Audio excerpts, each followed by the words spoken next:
Olá pessoal, Shalom! Hoje vamos falar sobre a graça de Deus e seu significado profundo em nossas vidas. Isso é graça.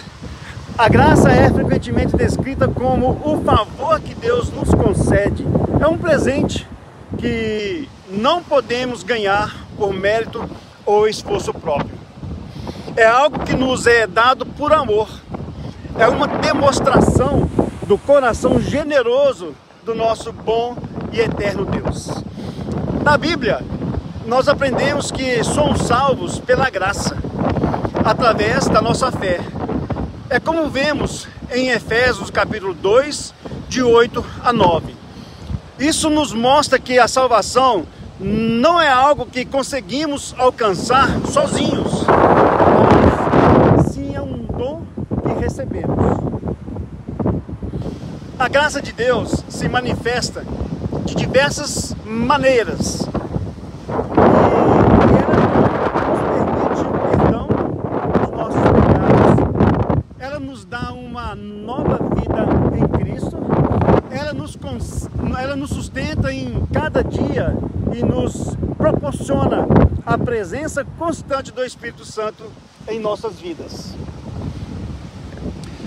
Quando Paulo nos diz, a minha graça te basta, que está lá em Coríntios capítulo 12, versículo 9, ele está nos lembrando que o poder de Deus é suficiente, mesmo nos momentos de fraqueza.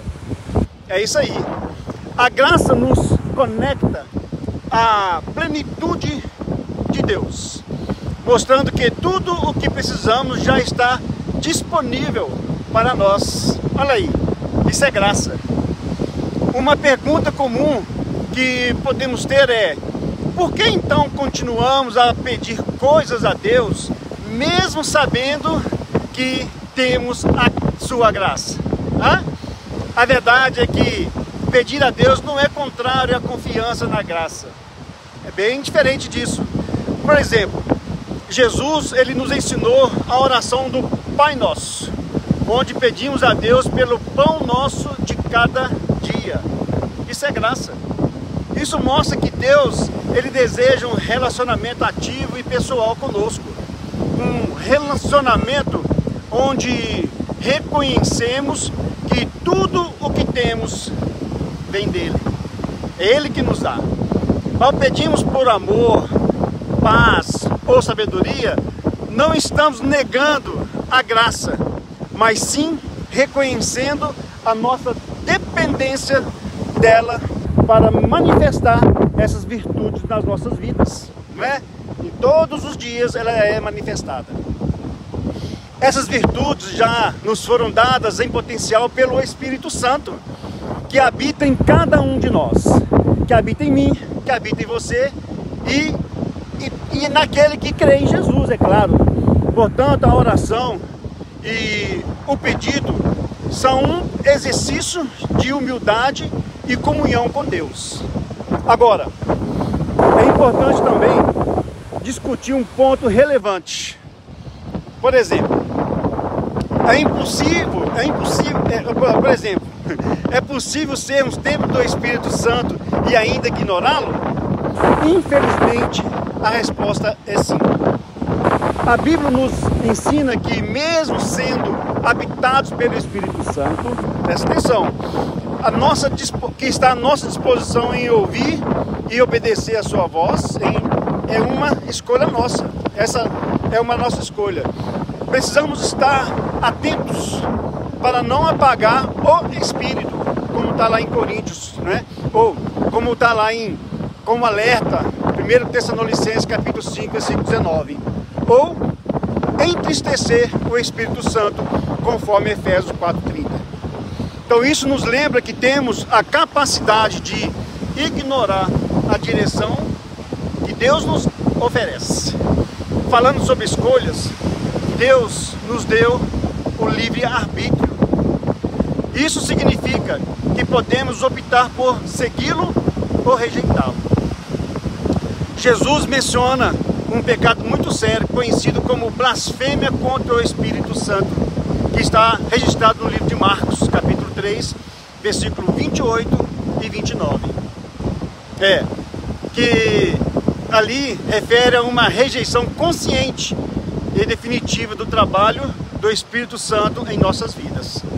Essa rejeição é tão grave que pode impedir alguém de receber o perdão e a salvação. A escolha é sua, a escolha é nossa. Mas mesmo assim, Deus, Ele é extremamente paciente e misericordioso. É ou não é verdade? Ele nos dá inúmeras oportunidades para nos arrependermos e voltarmos à vivência do seu Espírito. Então, essa reflexão eu deixo para você. Sobre tudo isso, vemos que a graça de Deus é totalmente suficiente. Ela nos sustenta e nos transforma, oferecendo tudo o que precisamos para viver em conformidade com os seus propósitos. Amém? Então, no entanto, é essencial entender que Deus valoriza um relacionamento íntimo conosco. Ele valoriza isso. Então, parte desse relacionamento é reconhecer as nossas fragilidades, pedir a sua ajuda e expressar gratidão por tudo que já recebemos. Então fica aí essa mensagem. Uma vez de encarar o ato de pedir uma demonstração de falta de fé na graça, devemos vê-lo como um ato de confiança. Um ato de confiança. Ao pedir, estamos afirmando que acreditamos que Deus é capaz e está disposto a nos conceder o que é preciso para cumprir o seu propósito em nossas vidas. Pense nisso.